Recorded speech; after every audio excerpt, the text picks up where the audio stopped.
talo tayo pag sumingit-singit tayo. Kasi napakalaki at napakalapad ng bike. Magsa-shoutout muna tayo para sa ating mga subscribers. The daily use siguro, ang masasabi ko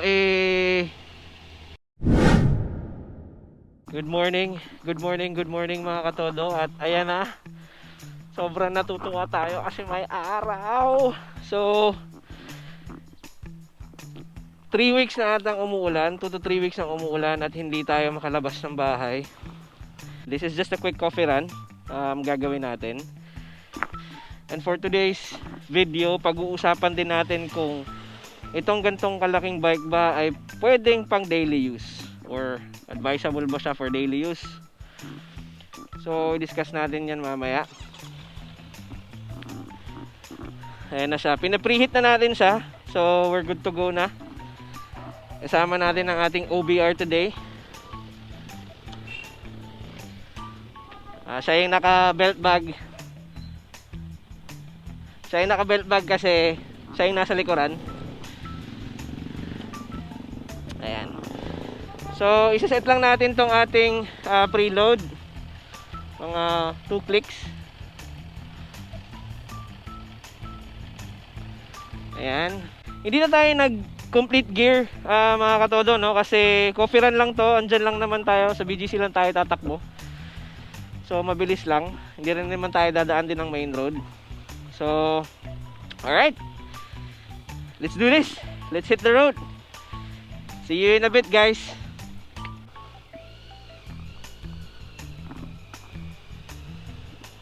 Alright, so it's a good day.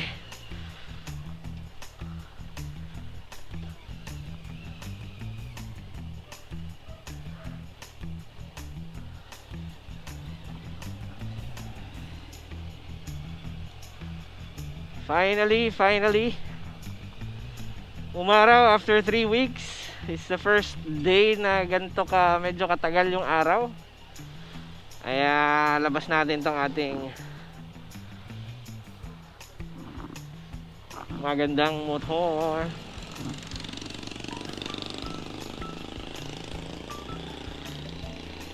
Okay, so welcome once again mga katodo, na miss ko kayo.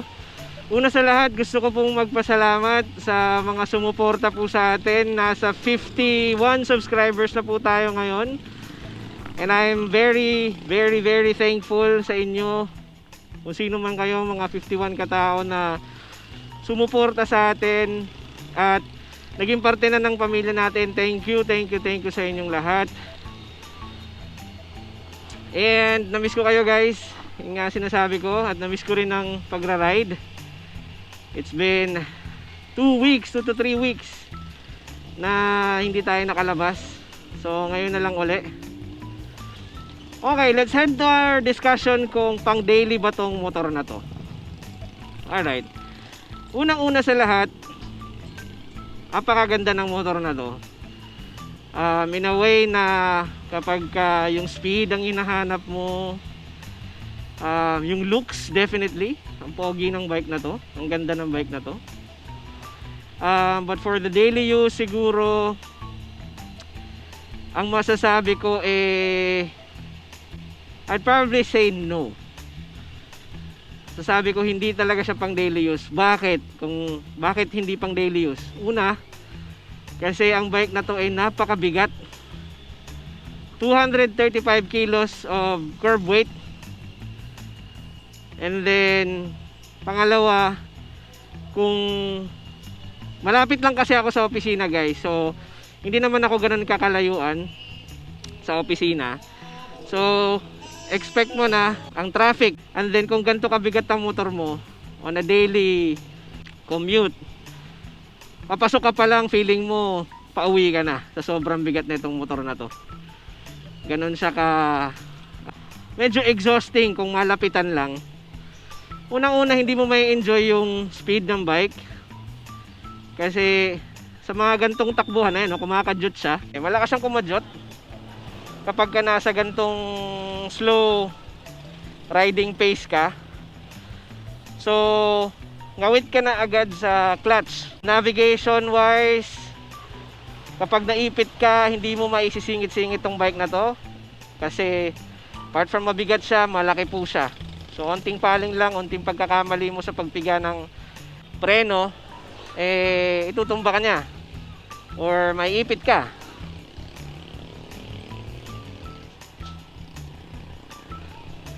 And then, dahil malapit lang yung bahay ko sa trabaho, hindi siya practical na i-daily use. Paminsan-minsan siguro, pwede. Pero pang daily, I would say no. Hindi po siguro pang daily. Dapat kasi magbabatangas kami ngayon ni OBR.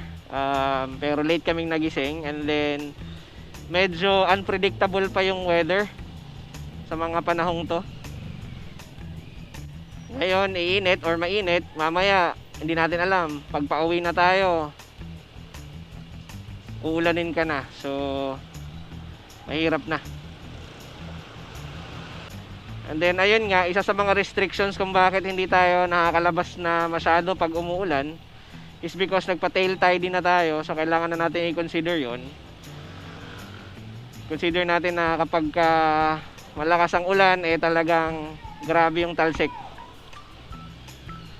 Diba? So ganitong traffic, obserbahan nyo guys. Naka-steady lang yung piga natin sa clutch. So nakakangalay na, yun pa lang.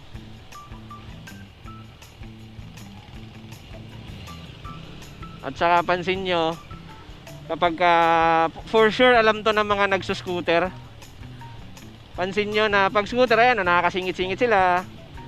Pero pag ito, talo tayo pag sumingit-singit tayo. Kasi napakalaki at napakalapad ng bike. Isa sa natutuwa ako guys, no, kasi sa channel natin may mga nagtatanong na. Isa-shoutout ko pala kayo maya-maya guys, ha. Wait lang. Yung mga nagpapa-shoutout sa atin pagdating na lang natin dun sa ating location. So expect nyo rin na itong pupuntahan natin magiging somehow tambayan natin sa ating mga short ride, coffee run siguro, yan. Mga matatawag natin ganyan. So, expect nyong makikita nyo na o regular nyo makikita yung lugar na pupuntahan natin para sa ating vlogs. At special din yung lugar na yan para sa akin. Kaya, dyan din tayo tatambay somehow pag wala tayong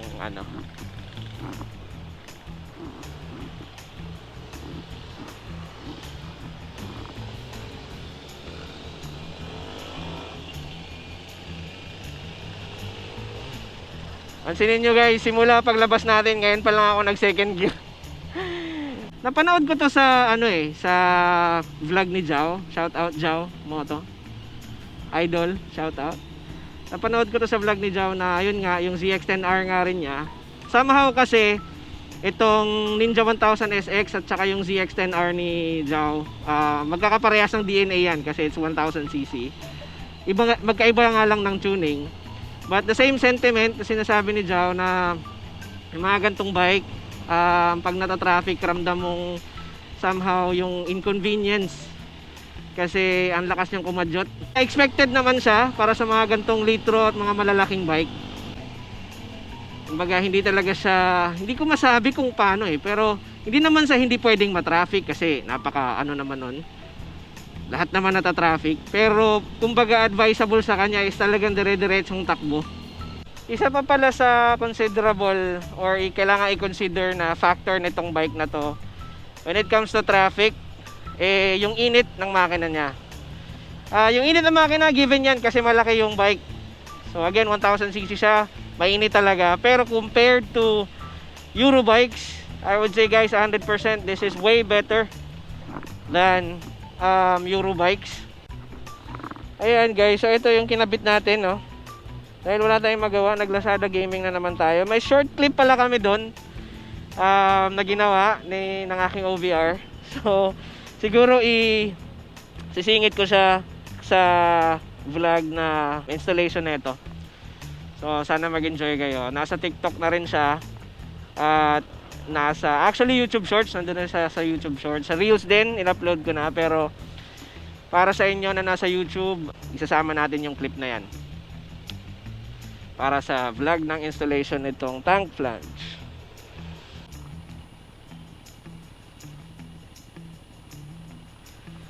Nakakamiss din yung araw sa balat, no?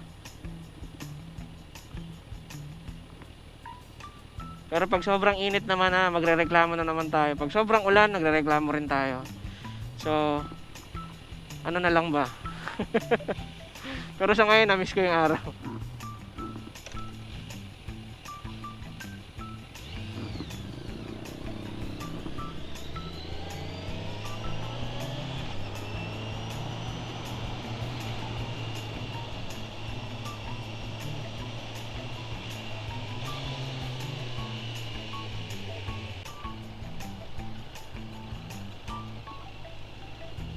Dito na tayo guys sa ating magiging tambayan, official tambayan. O di ba? O di ba guys, ang ganda ng pwesto natin dito guys. O di ba? Oh. O di ba mga katodo? Ang sarap ng pwesto natin dito. While magkakape tayo dyan mamaya, nakikita natin ang ating bike. So, saktong mag-shoutout tayo. Kita natin ang ating Ninja 1000. So, all goods. Order muna tayo. So, once again, magiging tambayan na natin ito guys. Kapag meron tayong short vlogs or kung, alam mo yon, ma-restrict tayo ng panahon na hindi tayo makapag-rides na malayo-layo. So, we can stay here, sit down, have coffee, at mag-uusap-usap tayo. Alright, di ba? Ayos. Okay guys, so naka-order na tayo ng Perfect Together na coffee. Iced coffee naman tayo ngayon kasi puro tayo hot coffee. So kain muna tayo habang nandyan yung ating motor at enjoy the view. Alright.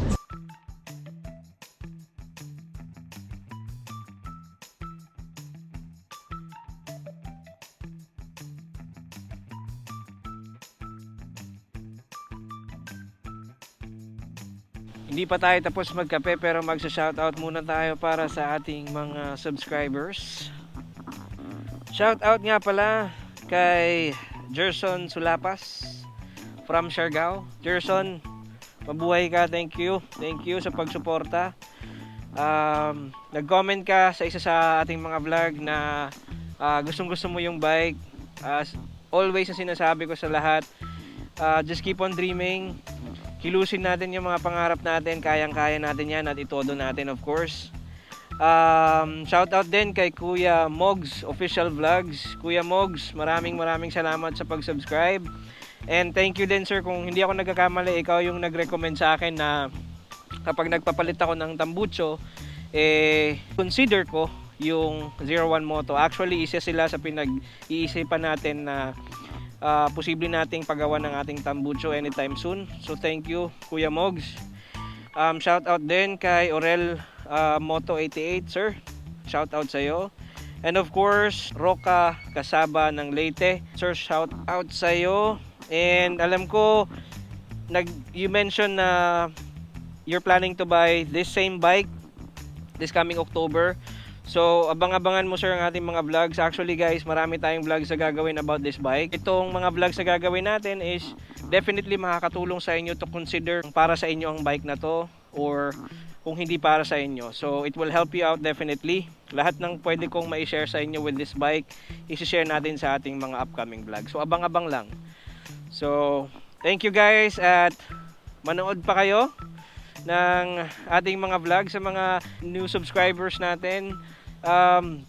We have I guess mga 11 or 12 vlogs na and we'll definitely add more. So kung hindi nyo pa napapanood yung ilang nating mga vlogs, go ahead and watch the vlogs and enjoy. Alright guys, so very quick run lang yung ginawa natin. We're heading home now.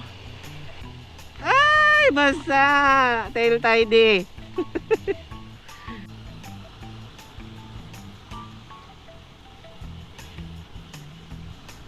Yari tayo kay OBR na ito.